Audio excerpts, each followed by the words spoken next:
හෙවත් යන මරාලයක් වුණත් තමන්ගේ වාසනාව බවට පෙරලෙන සුබම සුබ අලුත් අවුරුද්දක් වේවා.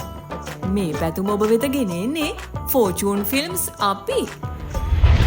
ආවඩා ආයුබෝ වේවා.